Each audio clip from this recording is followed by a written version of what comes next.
Selamat sore Ibu-Ibu Komisi Wanita Tabita yang dikasihi Tuhan. Shalom, bagaimana kabarnya? Ke Taman Sri Tanjung bersama teman, sambil makan kucur, rasanya nikmat. Marilah kita datang kepadanya dengan penuh rasa syukur dan hormat. Marilah kita mengambil saat teduh sejenak.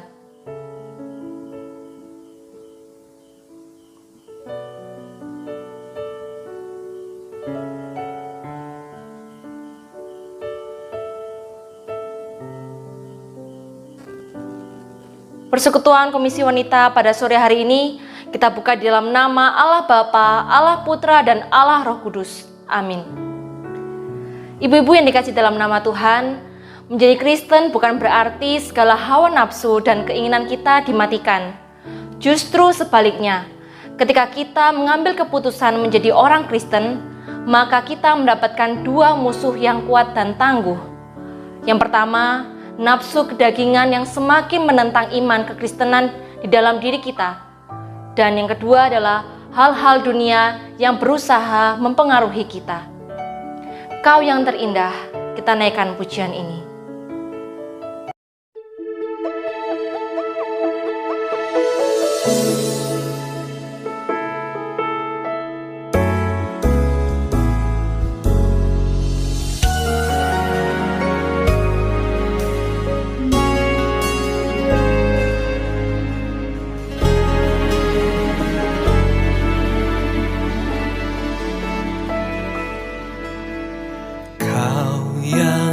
Terindah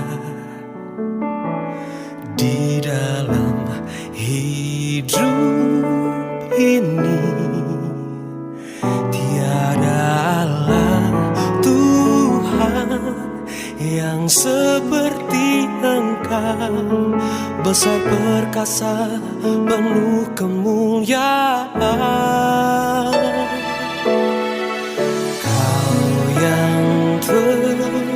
Manis di dalam hidup ini, ku cinta kau lebih dari segalanya.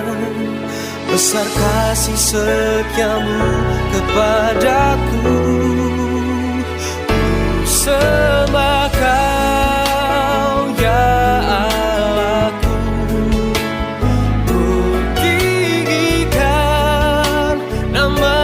selalu, tiada lutut tak bertelut, menyembah Yesus Tuhan Rajaku.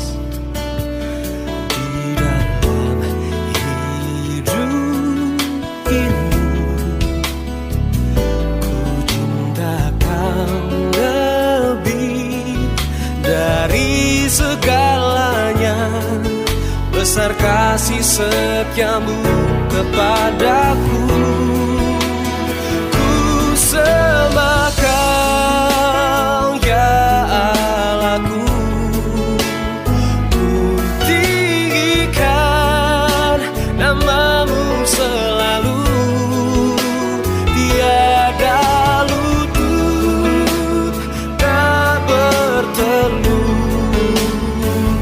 menyembah Yesus Tuhan Rajaku.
Mari bersama-sama kita masuk di dalam doa.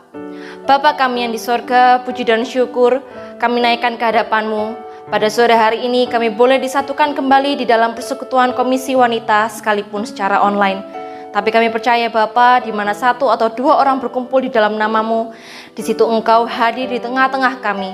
Bukalah hati dan pikiran kami yang telah mempersiapkan diri untuk menyambut kebenaran firman-Mu.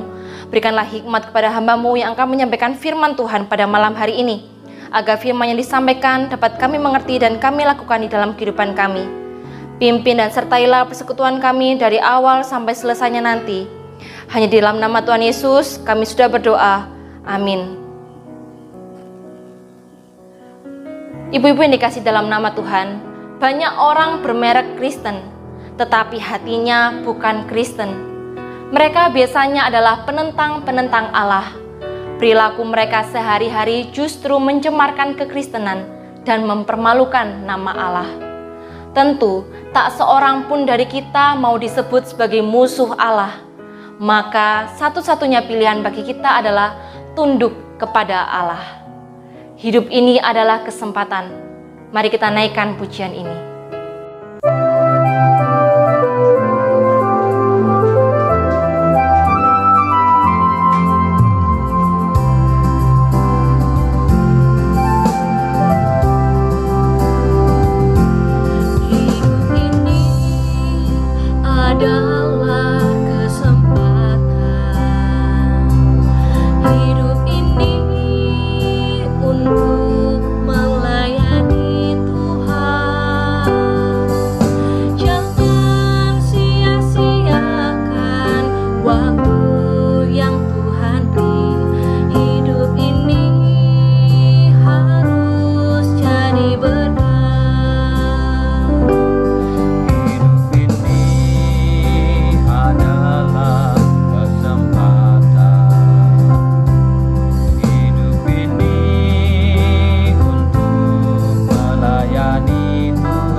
Aku seorang Kristen sejak lahir. keluargaku adalah keluarga Kristen yang, ya kata orang sih keluarga Kristen yang saleh. Sejak kecil, aku diajarkan untuk rajin beribadah, baik di rumah maupun di gereja. Allah Bapa kami di surga, kami mengucap syukur Tuhan untuk hari baru yang Kau berikan kepada kami, untuk kehidupan dan keberadaan kami di pagi hari Aku ini. juga sudah pernah baca kitab sampai selesai loh, mulai kitab Kejadian sampai Wahyu. Aku hafal jumlah kitab dalam Alkitab. Aku juga hafal semua yang diajarkan sejak kecil di sekolah minggu. Hari ini harinya Tuhan. Ingat kan lagu sekolah minggu itu? Ya, aku sudah rajin ke gereja mulai dari sekolah minggu. Buat keluarga kami, hari Minggu identik dengan hari ibadah.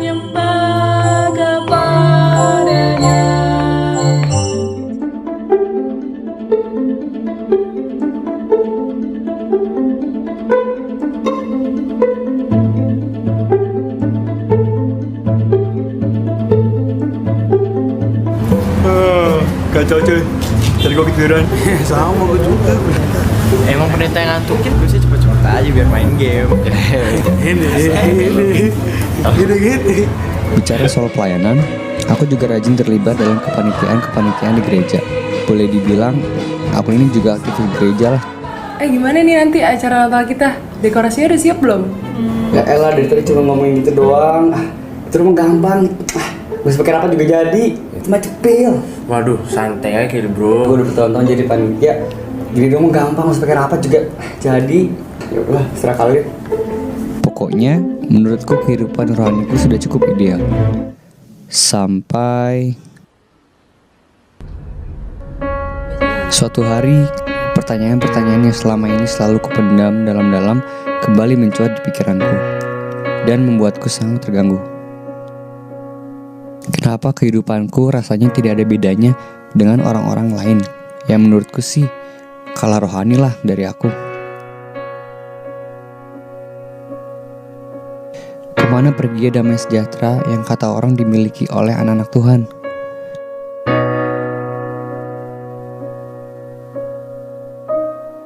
Selalu seperti kebahagiaan anak-anak. Jadi setiap ada keinginan anak-anak selalu dipenuhi. Itu yang membuat anak-anak jadi manja. Segala keinginan mereka, segala keinginan Marvel, Papa selalu penuhi.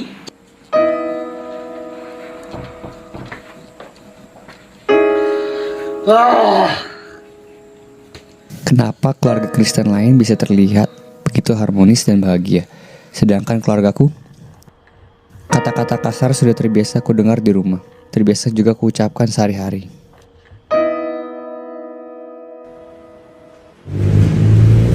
Jadi, apa yang membuat aku yang orang Kristen ini berbeda dengan yang lain?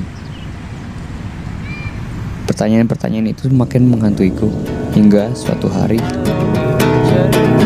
Ada buktinya suka dari kota Bapak pendeta, tapi pulang semua tersinggung sedikit saja langsung marah, kecewa sekali aja langsung putus asa.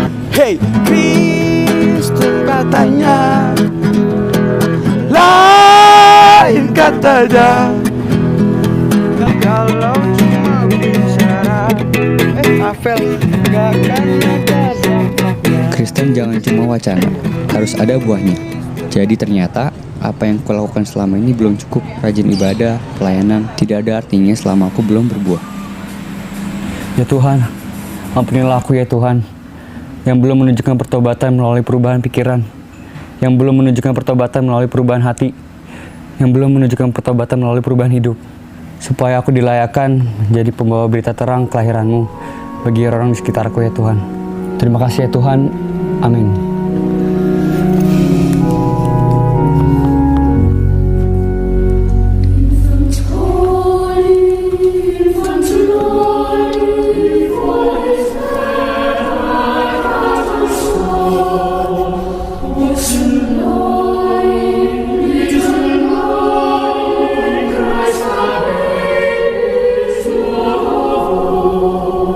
Swift away. Ibu-ibu yang dikasih dalam nama Tuhan, sejak kapanpun dan sampai kapanpun, dunia adalah musuh Allah yang tidak mungkin dikompromikan. Kedekatan kita dengan salah satunya menjadikan kita musuh bagi yang lainnya. Kitalah penentu pilihan tersebut, dan kita pula lah yang menanggung resiko dari keputusan kita. Sikap manakah yang mau kita pilih?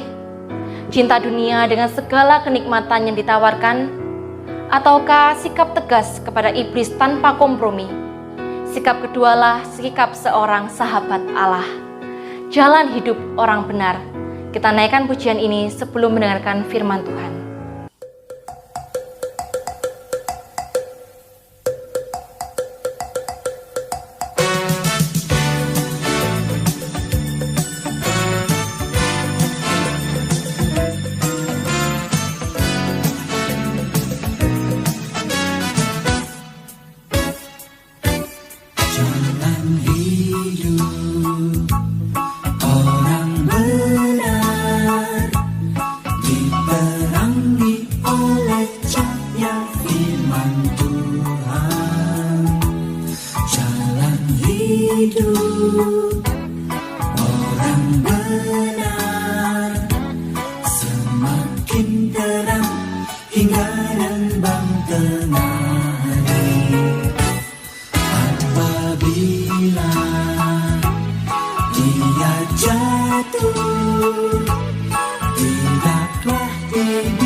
Shalom, Untuk ibu-ibu jemaat Komisi Wanita Tabita, mari bersama kita akan masuk di dalam pemberitaan firman Tuhan hari ini. Mari kita berdoa.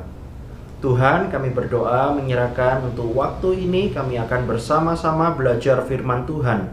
Kiranya Engkau menolong setiap kami dan kuasai kami dengan Roh Kudus-Mu, sehingga kami dapat mengerti, bahkan dapat melakukan dalam kehidupan setiap kami.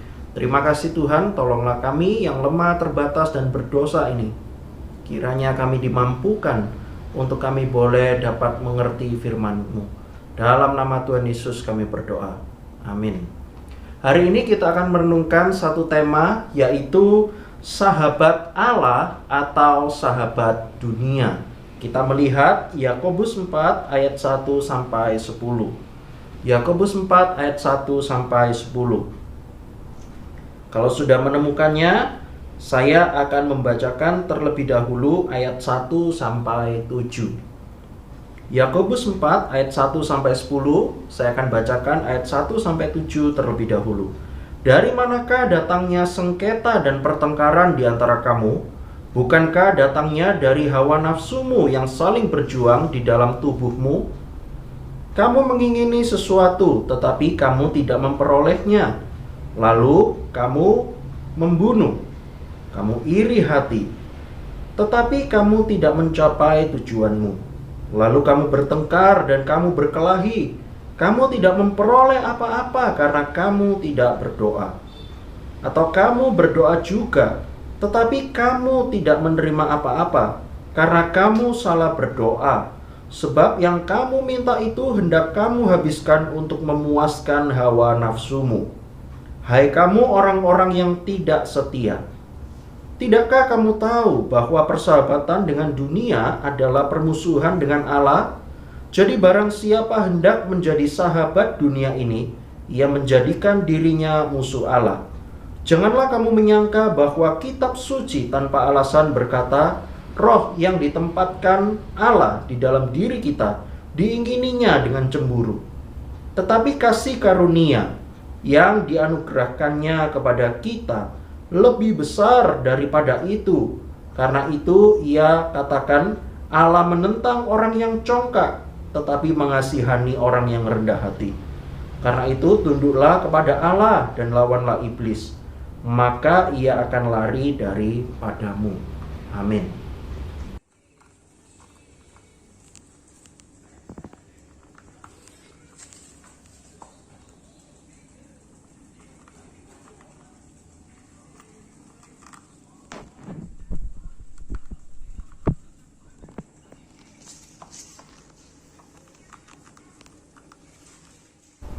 Video yang barusan jemaat-jemaat semua lihat itu adalah video yang saya rekam untuk merekam hamster peliharaannya Fanny. Saudara, itu hamster baru saja mempunyai anak, ada 6 ekor anaknya. Masih kecil-kecil, belum berumur 1 minggu ketika video ini dibuat.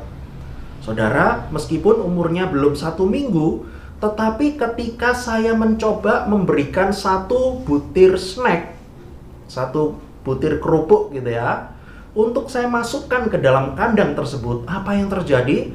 Saya melihat ternyata hamster yang masih kecil-kecil tersebut, bahkan matanya saja belum bisa terbuka dengan lebar, bisa saling berebut antara satu hamster dengan hamster yang lain. Bahkan saya melihat ternyata ibu dari hamster itu, induk hamster itu juga ikut-ikutan berebut makanan yang saya barusan berikan tadi.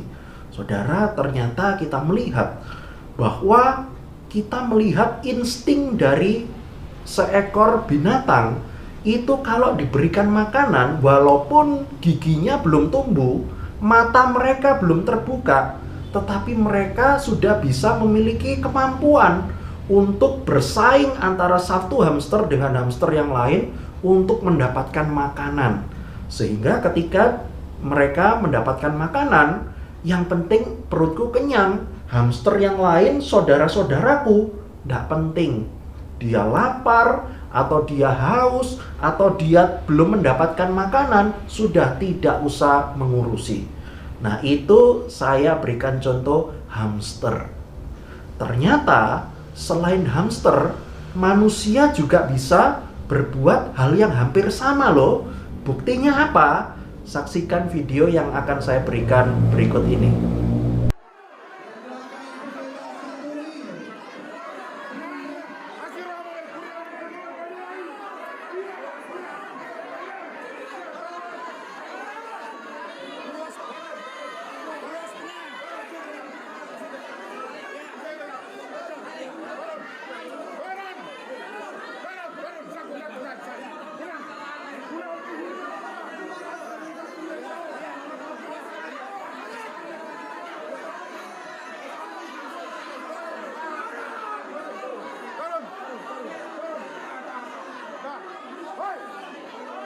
Yang bikin kekacauan. Mana ada di gereja kayak gini?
Video yang kedua, itu ribut-ribut soal apa loh, Se?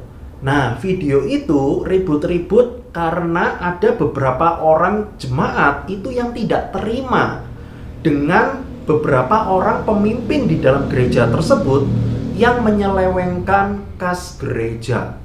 Jadi ada beberapa kubu yang tidak terima dia mempunyai jabatan rohani di dalam gereja tersebut, tetapi ternyata didapati mereka melakukan korupsi.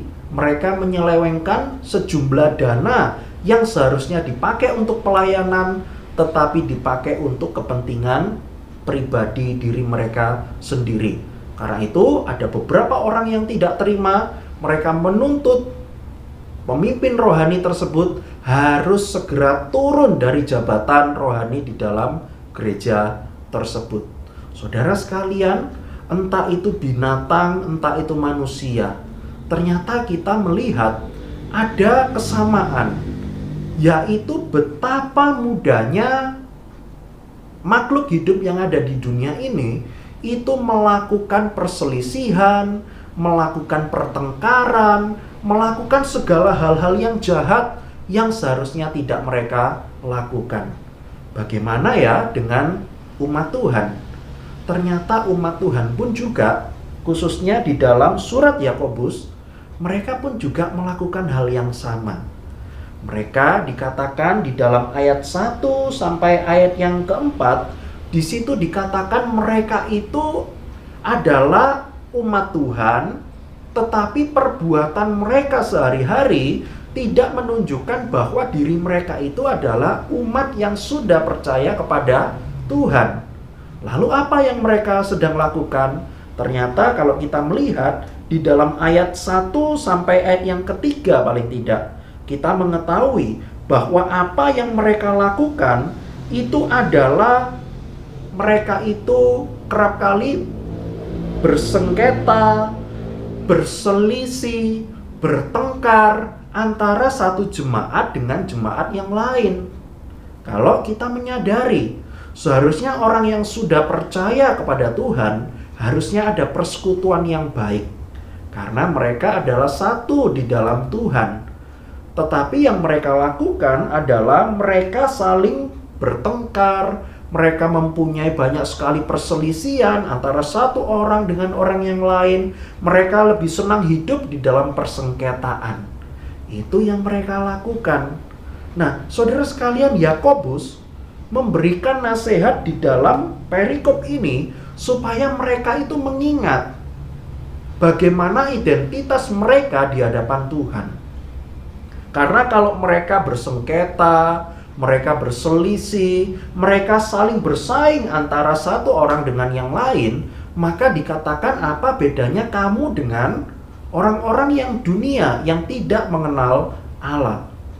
Kalau kamu melakukan hal semacam itu, maka itu sama saja kamu itu lebih senang bersahabat dengan dunia atau melakukan cara-cara dunia daripada kamu menunjukkan kalau kamu itu adalah anak Allah yang penuh kasih dan penuh murah hati. Nah, saudara sekalian, kalau kita melihat, mereka itu bukan cuma bersengketa, mereka itu bukan cuma bertengkar, tetapi mereka juga diingatkan. Mereka itu melakukan semuanya itu ada sebabnya. Karena apa? Dikatakan di dalam ayat 1b, dikatakan bahwa bukankah datangnya dari hawa nafsumu. Jadi artinya ketika ada beberapa orang umat Tuhan yang lebih senang hidup di dalam pertengkaran atau perselisihan, maka sebenarnya mereka itu bisa dikatakan sedang menuruti hawa nafsu mereka yang jahat. Mereka memiliki keinginan, tetapi keinginan mereka itu bukanlah sebuah keinginan yang baik yang seharusnya dilakukan oleh orang-orang percaya. Justru keinginan mereka menganggap bahwa yang penting itu adalah diriku, yang penting perutku kenyang, yang penting aku beroleh kelimpahan dan berkat yang begitu banyak, yang penting aku terkenal dan dipandang oleh orang lain, sedangkan yang lain saya tidak peduli lagi. Karena itu urusan mereka masing-masing. Karena itulah jemaat-jemaat Tuhan yang seharusnya hidup di dalam kasih dan persekutuan, mereka melakukan yang namanya pertengkaran, perselisihan dan sebagainya. Karena mereka sedang menuruti hawa nafsu mereka. Saudara, apa yang terjadi di dalam jemaat yang ada di dalam surat Yakobus ini? Kita berpikir bahwa mungkin saja itu sedang saya dan ibu-ibu semua lakukan di dalam kehidupan bergereja sekarang ini. Saudara, pernah satu kali ada 2 orang keluarga di sebuah gereja yang saya tahu sendiri itu sedang mengalami konflik. Jadi ada 2 keluarga, yang satu dengan yang lain ini sebenarnya mereka itu sudah jemaat yang cukup lama di gereja tersebut. Tetapi satu kali mereka berselisih, mereka tengah berkonflik. Karena apa? Karena keluarga yang A dan keluarga B itu masing-masing mempunyai 1 orang anak. Dan anak dari masing-masing keluarga ini itu pacaran selama beberapa tahun lamanya. Jadi keluarga A punya anak cowok, keluarga yang B punya anak cewek. Nah, cowok dan cewek ini saling berpacaran dan sudah beberapa tahun lamanya mereka itu berpacaran. Tapi satu kali, saudara sekalian, ternyata didapati bahwa si cowok ini naksir juga dengan anak pemudi yang lain. Ketika si cewek ini mengetahui hal itu, si cewek ini biasa saja, sudahlah, yang penting saya dan cowok itu masih berpacaran. Tapi satu kali, saudara, si cowok ini ngakunya sedang sakit. Aduh, saya tidak enak badan, kok kayaknya saya lagi demam dan lagi pusing. Sudah, kamu jalan-jalan sendirilah ke mall sama temenmu, saya di rumah saja istirahat. Si cowok bilang seperti itu. Lalu si cewek menuruti apa yang dikatakan pacarnya ini. Oke, kamu istirahat, saya akan jalan-jalan dengan teman saya. Lalu dia pergi ke mall. Lalu ketika sampai di mall, si cewek ini dan beberapa orang pemudi, ceweknya ini juga, itu sedang melihat. Loh, itu kok kayaknya pacarmu ya, yang duduk di kafe seberang itu. Lalu si cewek bilang, enggak lah, pacarku loh, Koko itu loh lagi sakit kok di rumah. Dia bilang tadi kepalanya pusing, agak demam, jadi ndak ikut ke mall jalan-jalan. Iya betul, itu loh, coba perhatikan baik-baik. Lalu si cewek ini lihat, iya ya, kok kayaknya itu laki-laki yang ada di kafe tersebut kok kayaknya pacar saya itu. Lalu dengan rasa penasaran, dia akhirnya hampiri lebih dekat, dan betul, ternyata itu adalah pacarnya yang sedang pacaran lagi dengan cewek yang ditaksirnya itu. Lalu mereka bertengkar, mereka tidak terima. Lalu ceweknya ini lapor kepada papa dan mamanya. Lalu papa dan mama dari cewek ini langsung memarahi si cowok ini. Maka akhirnya cowok ini pun juga tidak terima. Waduh, makin ribet permasalahan yang ada di dalam hubungan pacaran ini. Lalu akhirnya bukan cuma pacar ini yang berkonflik, tetapi dua keluarga ini akhirnya saling tidak terima, saling ejek-mengejek, dan akhirnya saling berkonflik begitu panjang sampai akhirnya tidak bisa diperdamaikan lagi. Maka dua keluarga ini sepakat untuk keluar dari gereja. Padahal mereka merupakan jemaat yang cukup lama. Tetapi karena konflik, karena perselisihan yang tidak bisa diselesaikan dan tidak bisa diperdamaikan, maka mereka akhirnya keluar dari gereja tersebut. Bukankah hal ini sangat disayangkan sekali? Mengingat seharusnya mereka sebagai umat Tuhan, ada konflik, bisa terjadi. Tetapi bagaimana mereka itu harus bisa diperdamaikan. Apalagi mereka sudah mengenal satu orang dengan orang yang lain itu sudah cukup lama. Tetapi sangat disayangkan mereka lebih memilih untuk menuruti hawa nafsu atau harga diri mereka daripada mereka diperdamaikan. Saudara, sebetulnya hal seperti inilah yang semakin menunjukkan bahwa dunia itu lebih bisa menjangkau orang-orang, bahkan umat Tuhan sendiri. Bukankah hal itu adalah seperti orang-orang dunia lakukan? Kalau engkau melakukan hal demikian, maka sebetulnya engkau sedang bersahabat dengan dunia ini. Lalu dikatakan di dalam ayat-ayat selanjutnya, dikatakan dalam ayat 4 yang B, barang siapa menjadi sahabat dunia ini, ia menjadikan dirinya musuh Allah. Jadi ketika orang itu lebih menuruti hawa nafsu dunia mereka, lebih senang dengan cara-cara dunia mereka, maka sebetulnya dia itu sedang menjadi musuh dari Allah. Saudara, tidak ada yang namanya konflik itu menguntungkan. Konflik kalau tidak bisa diselesaikan dengan baik, itu tidak akan memberikan keuntungan, tetapi kerugian.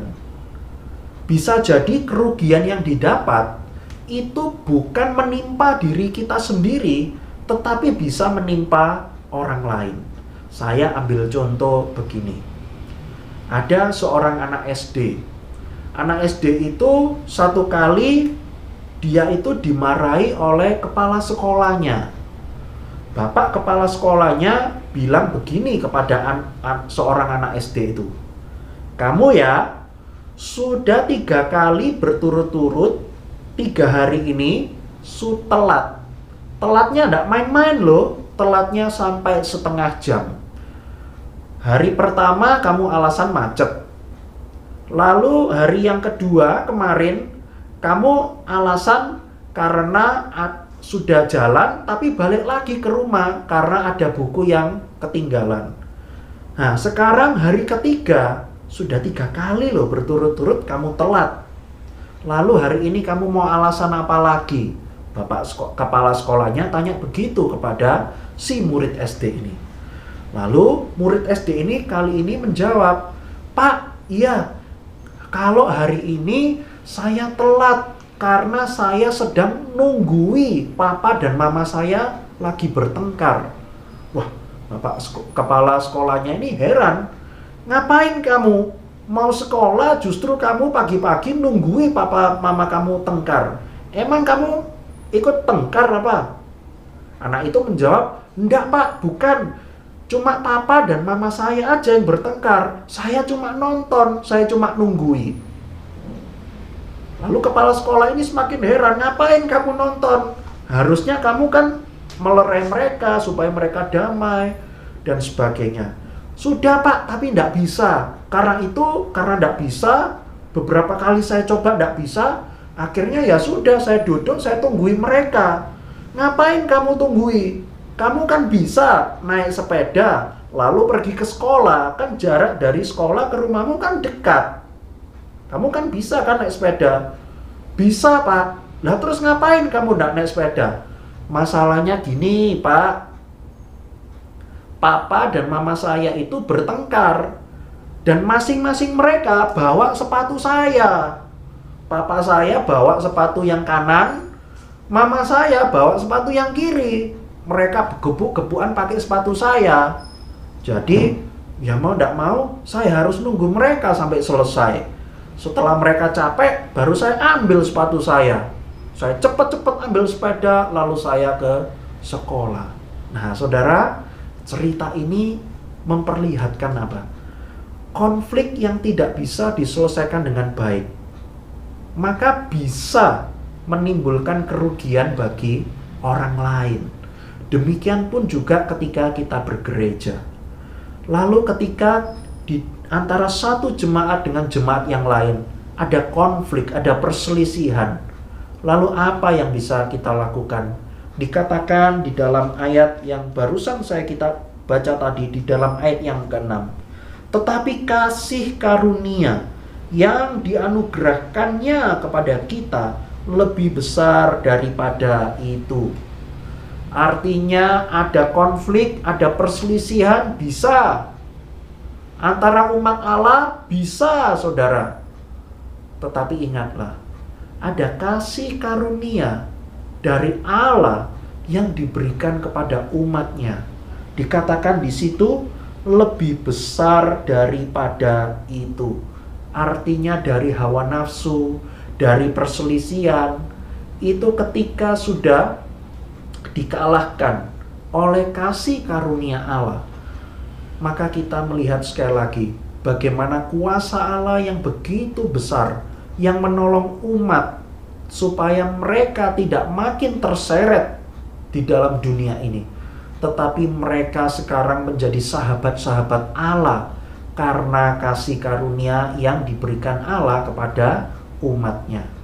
Lalu dilanjutkan tadi di dalam ayat yang ke-7, "Tunduklah kepada Allah, lawanlah iblis, maka ia akan lari daripadamu."